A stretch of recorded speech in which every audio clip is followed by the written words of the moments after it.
Well, gang, in spite of the hype, episode 10 of Bakuon has been the most craziest, most daring episode ever. And for those who don't understand what I mean this. For those who takes Storm 4 and takes One Piece, Burning Blood, or any fighting game like Smash Brothers, they take video games way too far in this episode. And this gives you a clear indication as to why games like these ruins people's lives and they take it into reality check.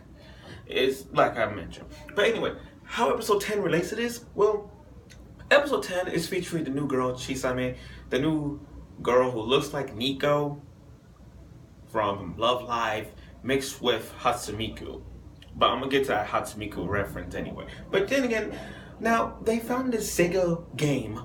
Yes, there is a Sega game, and they ride the motorcycles. You know those arcade games, you're on the motorcycle, you start riding left, right, and that's all it is. So she's riding it, and then she takes it way too far by just visioning it as she's like, it's like, what the hell? Who takes this? Who takes shit way too far? This is what happens when you play games. Games like that goes way too far in life. But for her, she's just like, okay, I'm just gonna ride this. Oh, I can't turn. I'm like, you know it's a toy. You know it's a toy. Don't take this too real. Don't take this too personal. And then you get now, as they're riding their motorcycles, practicing the joy of it, of the Sega game, you got Raimu-Senpai sitting down in a corner and just playing like Space Invaders, I think? Yeah, it was just playing like the old classic Space Invaders. Not just that. And I'm thinking to myself, wow, there are so many references now in this one. I mean, you got the Sega game, which is like, I don't know. It's kind of like, I don't know that motorcycle game though, but it's kind of like that. The graphics look like one from Cruising World, but that's a race car game. But looking at that, it's just like, okay, that's what I see. And you got Space Invaders here, which is like, oh wow, that is totally Space Invaders reference. I'm like, does anybody notice that? When you guys watch, does anybody notice that over there? But yeah, now, this whole episode was about Hijiri-Senpai, who's just like really proving herself that even though that she's short, she wants to ride motorcycles. But every time she rides a motorcycle, she feel like the height is so tall for her legs are so short she can't even reach it down. But as we're moving now, we're gonna continue forward her life by the new captain, Hijiri-Senpai, who's the Fritzy girl, who's actually the new president of the bike club. Now, they need new members, and Chisame is the newest member. But before that, I like to point this out that Sakura had this idea that she has like a duck bringing a bento box and a celery. And then when she hold that little celery, it's kind of like Hatsumiku, like I said before. She would now Hatsumiku song would go to that song. I don't know the name of it, but you see what my point is. She got the little celery stick and she's holding and waving and like, what the fuck is that? You see that? Yeah. As we go on with this, she literally didn't want to ride the motorcycles, and her passion for motorcycles is so far-fetched. I mean, I feel her pain. Like, it's like one of those roller coasters. Like, you gotta be this tall to be on the ride, but you're short, and you feel like the world of shortness is killing me. That's what the problem with her. But the thing that's shocking me though is that your father is a motorcycle. How you put this? A GP all-star. In other words, your father is like your champion of the Grand Prix, whatnot. And I'm like, wait a minute.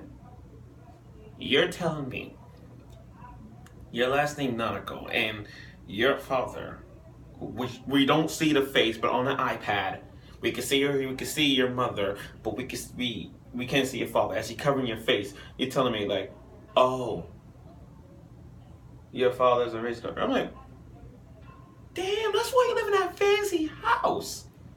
That's why you live in that fancy house. God damn. So, oh, and by the way, her and Rin Senpai, they're like super pigtails. It's like twig-tail powers activate. And then I'm like, oh God, no. I can't. Now, just because your father is famous, you think you have what it takes to ride a motorcycle. Wrong. There are ways. There are limits. There are countless ways to become the best. Just because your father is the best. But to get your license on the easy street, I was just like, okay, this is easy. I have to take my motorcycle license. I have to do what I have to do. Now Sakura had it easy. And Hijiri, the rich girl with the glasses, yeah, she's doing her thing. But for her sake, I can't. Oh my god. Anyway, Chisame is she's riding a classic motorcycle, not those mini motorcycles that she won every competition, won 12 trophies. Just because she's 16 years old. How do I know that? Oh yeah, she mentioned it. But she learns from riding motorcycles a lot, and one of the things that got me so tight was the Minecraft reference they had, where they did a test simulator where it allowed her to run past pedestrians who are these Minecraft figures, and I'm like, this is literally Minecraft. They put video game reference in this episode. Just think about it. That Sega motorcycle game, Space Invaders. That what's that crap? Oh, the Minecraft now, like what? And that Hatsumiku person, that little chibi Hatsumiku with the big eyes, like they put in too much of that. So many video game references. But as we continue towards the ending, there's one other thing I want to talk about. Hijiri-Senpai, what the fuck? Is this some bondage you're dealing with? You got the bondage. I don't know if you like bondage, but as I'm looking at this on the computer right now, if you pause it perfectly at 21 minutes and what's this? 21 minutes, 31 seconds, you can see her body covered in that strap little tight gears thing that straighten up their bodies riding motorcycles, because she saw it in the magazine. But damn, as I look at it, I didn't realize that she has a good body. No, seriously, I didn't know she had a good body like that. I always saw Raimu-Senpai, Sakura, possibly Rin, I don't know, but she has a good body. I'm like, damn, that is hot. And it's all tangled in the breast, in the center of the breast at GP. I'm like, damn, she's doing it hard.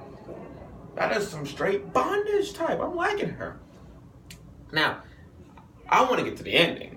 You always thought the ending was just them riding motorcycles, passing through stores and the family shops. But this is just Raimu-Senpai just riding her motorcycles in the sunset. So I'm like, what's this? I don't get that. But if you guys do, let me know. I just don't get her. I just don't get Raimu-Senpai riding through the sunset. I thought it would be other characters riding through the sunset, but that was her. So as this episode... Episode 10 of Bakuon has been really great. It brought back the fan service that we wanted to see from previous episode, like with the car wash scene. This is just Hijiri-Senpai showing her body again. So I'm really props for bringing that clip back, and props for this. And seeing that we got a new member now, let's hope the future of this episode moves on.